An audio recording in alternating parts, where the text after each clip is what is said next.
Hey there, have you ever made a choice that you were absolutely sure was going to make you happy, only to find out, well, that the feeling didn't really last? Today, we're going to dive into the science of why our own brains are, frankly, pretty bad at predicting what will actually bring us joy. So let's just jump right in. Here's the central puzzle, right?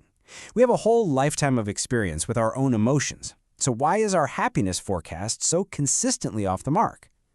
The answer, it turns out, has everything to do with how our brains are wired. I want you to think of your brain as having this built-in simulator. Let's call it your imagination engine. Its whole job is to create little previews of the future, so you can decide what to do. It shows you what that job promotion might feel like, or what it's like to move to a new city, or go on that dream vacation. In this engine, it feels incredibly real, doesn't it? It produces this whole mental movie and kind of whispers in your ear, here's exactly how you're going to feel when this happens. And we rely on these previews all the time to navigate life's biggest choices.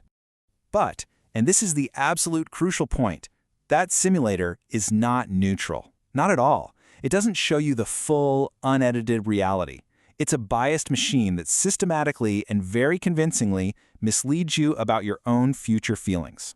This quote from Daniel Gilbert just gets right to the heart of it.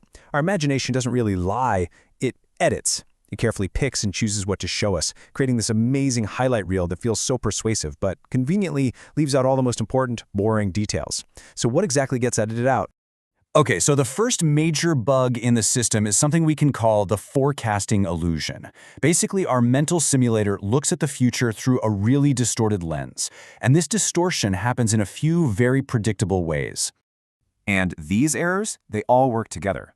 So focalism makes us fixate on, say, getting the promotion, but we completely forget about the longer daily commute that comes with it. Projection, that's when we go grocery shopping while we're hungry, assuming our future self will also want all that junk food. And availability, that's when we hear one friend's dramatic story and assume that's the typical outcome for everyone. What's really happening here is that our imagination just edits out the boredom. It totally forgets that even after the wedding or the promotion or even winning the lottery, life is still going to be, well, life. You're still going to have traffic and laundry, and you will absolutely still have Tuesdays. All right, bug number 2 isn't about looking forward. It's actually about how we remember the past. It turns out we all have these two different selves in our head. And believe me, they want completely different things. And that really messes up our ability to learn from our own experiences. So on one side, you've got the experiencing self. This is the part of you living life second by second. It's the one who's actually stuck in traffic, feeling the frustration. But then you have the remembering self. This is the storyteller. It's the one who decides the entire vacation was ruined by one bad ending, even if 90% of it was amazing. It only really cares about the peaks and the endings, not how long the feeling lasted. It just wants a good story. And here's the real problem. That remembering self? It's the one in charge. It keeps score and influences all your future choices. This means you might choose a really stressful but prestigious job because it makes for a better story to tell, even if your experiencing self is completely miserable every single day. The third and final bug might be the most humbling one of all. It's called hedonic adaptation, which is, a fancy term for what's basically a psychological immune system. It ensures our feelings, both the good ones and the bad ones, almost always reset back to a personal baseline. Think about it. We think a new car is going to make us happy for years, but that new car smell wears off, right? The novelty is gone in a few months. We think a bad breakup will devastate us forever, but somehow we eventually recover. Our brain is just incredibly efficient at turning the extraordinary into the perfectly ordinary. But this reset button isn't perfect. Research shows there are a few things we don't adapt to very well at all. Things like chronic loneliness, or constant threats to our sense of dignity and belonging, or just ongoing grinding stress. And that, right there, tells you a lot about what our brains truly value. So the trick here is to choose goals that can actually resist this adaptation.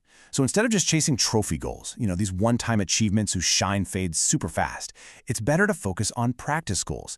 These are things that actually change your daily life. Mastering a new skill, nurturing a relationship. These provide a satisfaction that can actually grow over time. Okay, so we've diagnosed the 3 big bugs in our happiness simulator. So what's the fix? How do we make better choices if we literally can't trust our own imagination? The answer is surprisingly simple, yet for some reason really hard for us to accept. Let's ask the question directly. If our own internal movie director is totally unreliable, Where are we supposed to turn for a more accurate preview of the future? We need a practical replacement for that flawed internal simulation. And the answer is to swap the inside view, that's your own personal biased fantasy movie, for the outside view. What's the outside view? It's simple. It's the collected data of other people's actual real experiences. Yeah, it feels less special, it feels kind of boring, but it's grounded in reality, not in some beautifully edited story. So how do you actually do it? Well, first, find other people who've already made the choice you're considering, whether it's moving to a new city or changing careers. Next, look for the average outcome, the base rate, not the one dramatic success story you saw on social media. And finally, and this is the most important part, ask them what their normal Tuesday is like.